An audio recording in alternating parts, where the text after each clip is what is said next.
हम लोग का संविधान ही हम लोग का मैनिफेस्टो है। तो इसको प्रॉपरली अगर यूज किया जाता, प्रॉपरली अगर इम्प्लीमेंट किया जाता, तो हम लोग का आज ये मुसीबत नहीं होता। मगर পশ্চিমবাংলায় বিদেশিরা আজ পর্যন্ত রাজ করছে। তাই আমরা বলতে চাই আমাদের দেশে এসসি এসটি ওবিসিরা যাতে আমাদের পশ্চিমবাংলায় মুখ্যমন্ত্রী হয়, আমাদের দেশে প্রধানমন্ত্রী হয়। এই এসপি পার্টিটা হচ্ছে একটা গরিবের পার্টি, মানে গরিব বলতে আমরা এসটি এসসি জেনারেল যেটা বলছি মাইনরিটি এর পথে সব আমরা मतलब बहुजनों की का बात भी तो करिए। गुलाम होता है, ये साला गुलाम भी तो नहीं है, भड़वा है। ये भड़वा से भी और बच्चा अभी ये ज्योति बसु से लेके अभी जो ममता बनर्जी, ये सारे के सारे हम लोग का दुश्मन जात का है, मतलब मनोवादी है। लेकिन यहाँ हम लोग 93% होते हुआ भी हम लोग का इतना सोच भी नहीं है, इतना शर्म भी नहीं है। असली हम लोग जानकारी ले।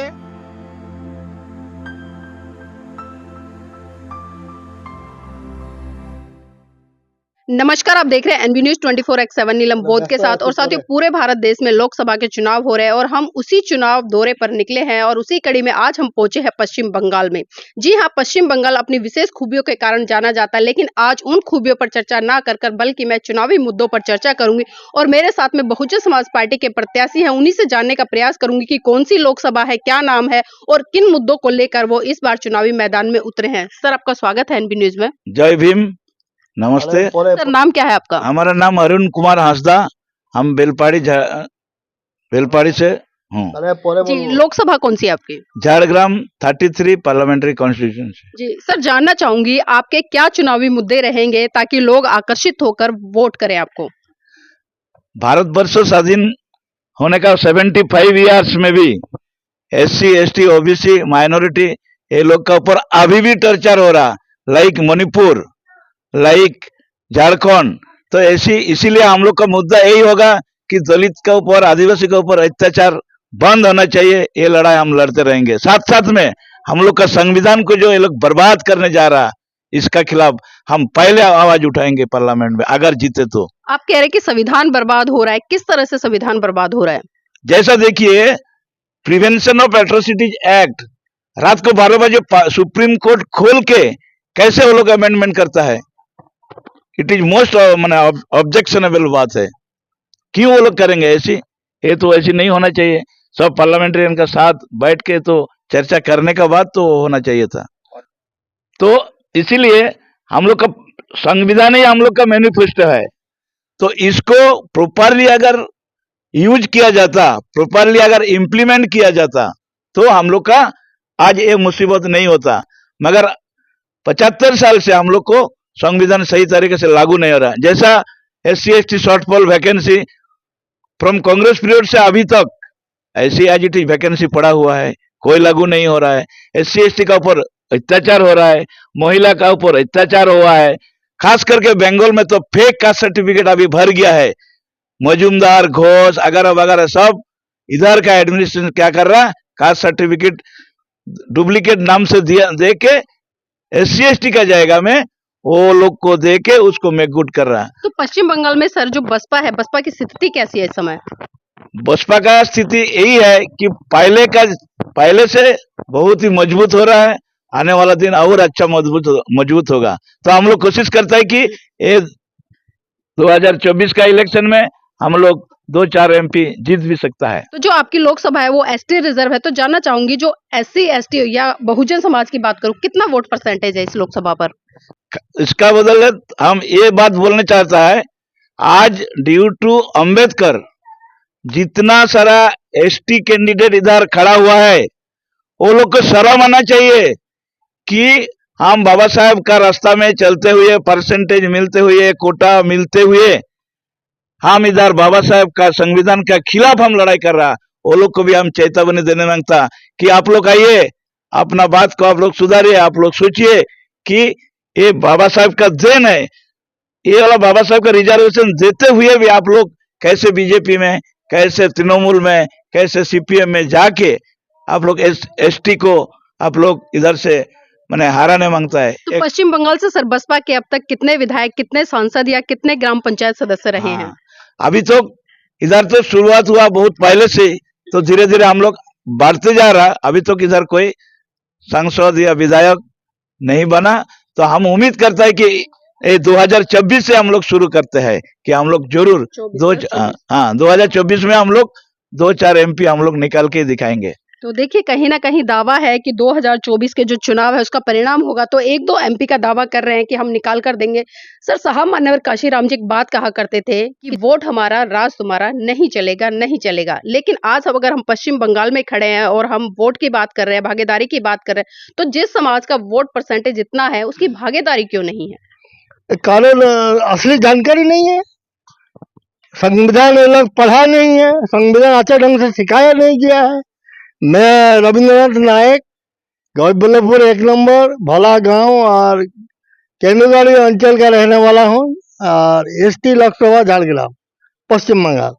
बात ऐसा है, हम जब संविधान को जब जाने, बाबा साहेब डॉक्टर भीमराव रामजी को जब हम जाने, उनका जो अधूरा काम है, हम लोग जो SC ST OBC एवं माइनॉरिटी नाम के जो हम लोग का जो ऑल इंडिया का हिसाब से 85%, इसका मतलब 85% हम सही ढंग से यहाँ पश्चिम बंगाल में हम जो निर्णय लिया तो देखा यहाँ 94-94% हम लोग है।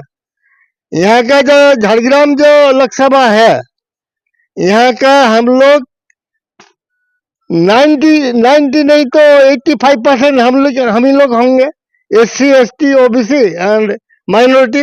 लेकिन वोट हमारा, लेकिन वो दुश्मन हम लोग का जो खतरनाक दुश्मन मनुवाद ब्राह्मणवाद का हाथ में है। और पश्चिम बंगाल या ऑल इंडिया में जितने सारे पार्टी बना, ये सारे के सारे मनुवादी पार्टी है। ये देखिए कांग्रेस, ये तो जिंदगी भर हमसे धोखा दिया, कांग्रेस से जन्म लिया बीजेपी। ये आपको तृणमूल अगड़ा बगड़ा जितना भी पार्टी है ऑल इंडिया में, सारे के सारे यहाँ का पश्चिम बंगाल में आजादी के बाद जितना सारा यहाँ का मुख्यमंत्री बना, से विधान राय से शुरू करके प्रफुल्ल सेन, प्रफुल्ल घोष, सिद्धार्थ शंकर राय, बुद्धदेव भट्टाचार्य, अभी ये ज्योति बसु से लेके अभी जो ममता बनर्जी, ये सारे के सारे हम लोग का दुश्मन जात का है, मतलब मनुवादी है। लेकिन यहाँ हम लोग 93% होते हुआ भी हम लोग का इतना सोच भी नहीं, इतना शर्म भी नहीं है। असली हम लोग जानकारी ले, ये अपना कम से कम अपना जो इज्जत, यहाँ जो हम लोग का जो गौबल्लभपुर 1 नंबर जो ब्लॉक है, यहाँ कुछ दिन पहले बीजेपी का ही पूरा कब्जा था। मतलब यहाँ का जो जिला परिषद से लेके यहाँ का जो पंचायत में गोपीबल्लभपुर जो 1 नंबर जो आपको पंचायत है, पंचायत समिति है, ये पूरे के पूरे बीजेपी के हाथ में था। यहाँ अभी भी जो सब आदमी को प्रधानमंत्री आवास योजना, इंदिरा आवास या रास्ता घाट या स्कूल कॉलेज जितना सारे है, ये सब एक नक्कर का हिसाब से चलाता है। लेकिन सर कमियां कहाँ रह जाती है? आपकी संख्या इतनी है यहाँ पर, जिस तरह से आप बता रहे हैं, वहां पर आपकी बीजेपी भी सत्ता में आ जाती है, उनके विधायक जीत जाते हैं, मंत्री जीत जाते हैं। जिस तरह से अभी आपने ममता बनर्जी की बात करी है, उससे पहले आपने ज्योति बसु जी की बात करी, तो ये लोग सत्ता हासिल कर लेते, लेकिन आप 85% होने के बावजूद भी क्यों नहीं समाज को जगह होने का एक कारण है, अपना सही जानकारी नहीं है, गलत। तो सही जानकारी देगा कौन? जो पढ़े लिखे लोगों की जिम्मेदारी है ना ये। यहाँ अभी भी इतने सारे आदमी, वो खुद शेड्यूल कास्ट होते हुआ भी, एक शेड्यूल ट्राइब होते हुआ भी, वो अपना जो उसका जो हक है, उसका जो मांग है, वो भी लेने के लिए कोशिश नहीं करता है। वही लोग जो चलाते हैं पार्टी लोग, इससे पहले बाया बाजू वाला सरकार था, ये पूरा से धक्काबाजी किया। जो यहाँ का जो साधारण जो इंसान है, यहाँ का जो गरीब इंसान है, यहाँ का जो औरत, वहाँ का जो लड़का लड़की, ये सुभाष सोरेन यहाँ था, वो क्या नाम उसका, अनंत सोरेन था। इसका बाद वो अभी भी दुलाल मुर्मू है, वो एक तो यहाँ का जैसे इससे पहले पुलिन बिहारी बास्के था, रूपचंद मुर्मू था MP, अभी वो क्या नाम कुणाल हेम्ब्रम उससे पहले भी था। तो ये लोग का इतना है जो खुद जो हम ST है और बाबा साहब अम्बेडकर के दौलत में हम लिखाई पढ़ाई किया, उनका आरक्षण से हम जीता, लेकिन उसका इतना शर्म भी नहीं है, इतना बेहुदापना है, इतना गुलाम है। गुलाम का भी तो गुलाम होता है, ये साला गुलाम भी तो नहीं है, भाड़वा है। ये भाड़वा से भी और लोग बेहतर है। अगर यही काम दीजिए अगर करता है, उसका जो 5 साल में उसका तरक्की के लिए जो रुपया मिलता है 5-5 साल के, एक गांव अगर लेता हो, हम लोग का जो यहाँ का इतना सारे गोपीबल्लभपुर से यहाँ लोधा लोधा मतलब सबौर, संताल, वहाँ मुंडा, माल, बागदी, केवट, ये सारे जो जाति है वो लोग का हालत अगर देखेंगे तो आपके आँख का पानी नहीं रख पाएंगे, जी, इतना हालत खराब है। मतलब राजनीतिक आरक्षण की मलाई खा रहे हैं ये लोग। हाँ, खाना है इतना ये लोग का मतलब अपना जो हक अधिकार है उसके बारे कोई चीज का ये लोग का जानकारी भी नहीं है। जानकारी भी अगर हुआ तो इतना ये लोग भड़वा गुलाम साजा जो अपना हक या बोलने का या कुछ करने का हिम्मत भी नहीं है, जी, इसी चलिए, का हम लोग का दुख है। हाँ। इसी कड़ी में और भी लोग हैं, पीड़ा है और पीड़ा साफ साफ दिखाई दे रही है कि जिस तरह से शब्द निकल रहे हैं तो पीड़ा है तभी ये शब्द निकल रहे हैं। भाई जी नाम क्या है? मैं सिकंदर नायक। सिकंदर नायक जी, इस बार क्या मूड बनाकर बैठे हैं? किसे वोट दे रहे हैं? तमाम प्रत्याशी आ रहे होंगे आपके बीच में, आश्वासन दे रहे होंगे, वादे कर रहे होंगे, तो आपने क्या मूड बनाया इस बार? कौन?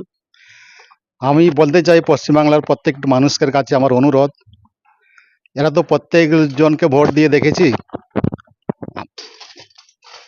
রাজ্যবাসীর কাছে আমার অনুরোধ যে এবারে বিএসপি কে ভোট দিন, বিএসপির ক্যান্ডিডেটকে উইনার করে যাতে রাজ্যের বা দেশের কাজ করতে পারে, সেই হিসাবে আমার ভোট ফর বিএসপি। तो बीएसपी में ऐसी क्या खूबी है जो अन्य पार्टियों में नहीं है? না, বিএসপি পার্টিটা হচ্ছে একটা গরিবের পার্টি, মানে গরিব বলতে আমরা এসটি এসসি জেনারেল যেটা বলছি মাইনরিটি এর পথে সব আমরা मतलब बहुजनों की बात करिए, बहुजनों का कल्याण करती है। প্রত্যেক জনকে নিয়ে একটা পার্টি, সেই জন্য বিএসপি কে ভোট করার জন্য জনের কাছে অনুরোধ। तो अपना वोट देंगे या दूसरों का भी दिलवाएंगे? হ্যাঁ, আমি ভোট দেবো এবং तो इसी कड़ी में और भी लोग हैं हमारे साथ में, उनसे भी जुड़ने का प्रयास करूंगी और जानने का प्रयास करूंगी। भाई जी नाम क्या है? নমস্কার, আমার নাম বনমালী নায়ক। जी, इस बार किसको वोट दे रहे हो? এখন আমি বর্তমান আমি তো গোপীবল্লভপুর বিধানসভার ক্যান্ডিডেট ছিলাম গত বিধানসভাতে।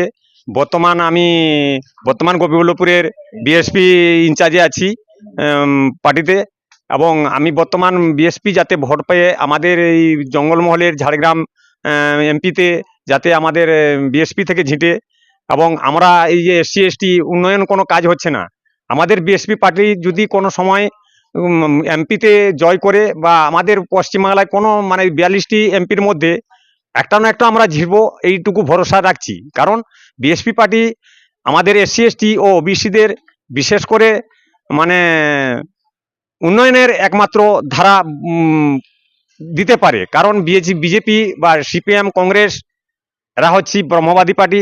এরা আমাদের যে ভারতবর্ষে আজ অবধি আমাদের দেশে যে এসসি এসটিটা কোনোদিন ক্ষমতায় বসতে পারেনি, আমাদের শুধু ভারতবর্ষে কেন আমাদের পশ্চিমবাংলায় আমরা আজ অবধি যতদিন থেকে বিধানসভা রুল বা নীতি চালু হয়েছে তখন থেকেও আমাদের এই পশ্চিমবাংলায় বিদেশিরা আজ পর্যন্ত রাজ করছে। তাই আমরা বলতে চাই আমাদের দেশে এসসি এসটি ওবিসিরা যাতে আমাদের পশ্চিমবাংলায় মুখ্যমন্ত্রী হয়, আমাদের দেশে প্রধানমন্ত্রী হয়, এই আমার प्रधान वक्तव्य। तो देखिए जिस तरह से भाई जी ने बिल्कुल साफ साफ कहा है कि वो चाहते हैं कि जो एससी एसटी या माइनॉरिटी है या बहुजन समाज से आने वाला व्यक्ति, उस विचारधारा से आने वाला व्यक्ति है, वो मुख्यमंत्री बने और उसी विचारधारा का व्यक्ति देश का प्रधानमंत्री बने, तभी लोगों का विकास हो पाएगा।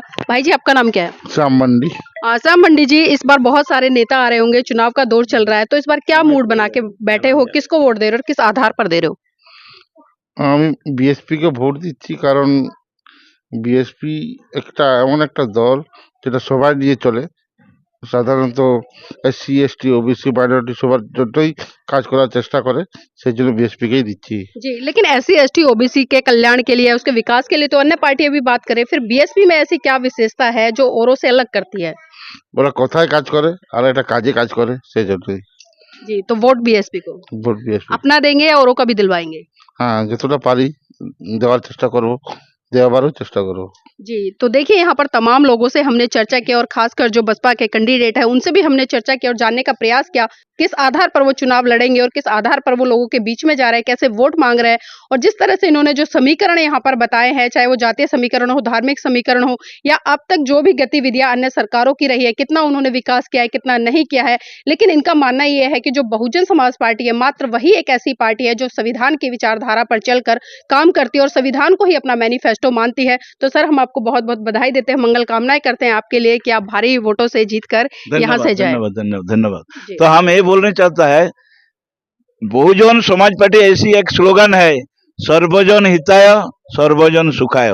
हम लोग झारग्राम या पश्चिम बंगाल या सारा भारतवर्ष में सबको सुख शांति रहे, सबका शुभ मंगल हो कामना करता है। तो हम कोशिश करता है कि हम जितने से खास करके SC ST OBC साथ साथ में ऑल सबको लेके हम काम करेंगे। ये हम उम्मीद के साथ दावा करता है कि हम देश के लिए सेवा करेंगे। नहीं, हम लोग का बहुजन हिताय बहुजन सुखाय, सर्वजन ये बात गलत है। जी, हम लोग का बहुजन का हित होना चाहिए। वो तो होगा। बहुजनों का हित हो तो सब आ जाएंगे। है। जी जी यहाँ हम लोग का ऑल इंडिया में जिसका 85% है और पश्चिम बंगाल में 94% आदमी का हित होना चाहिए। जी, तो बिल्कुल सर्वजन देखिए, बताओ। मैं आपको बता दूं, बहुत सारे दर्शकों को नहीं पता होगा क्योंकि जब से लोकसभा के चुनाव हुए हैं और जब हम देखते थे कि बहन जी की तरफ से कोई भी प्रेस रिलीज की जाती थी या कोई भी प्रेस नोट दिया जाता था तो पहले उसमें सर्जन हिताय सर्जन सुखाय लिखा आता था। लेकिन अभी हम देख रहे हैं कि इस लोकसभा चुनाव में वो सर्जन हिताय और सर्जन सुखाय का जो नारा है वो बदल कर फिर से बहुजन हिताय और बहुजन सुखाय कर दिया गया है।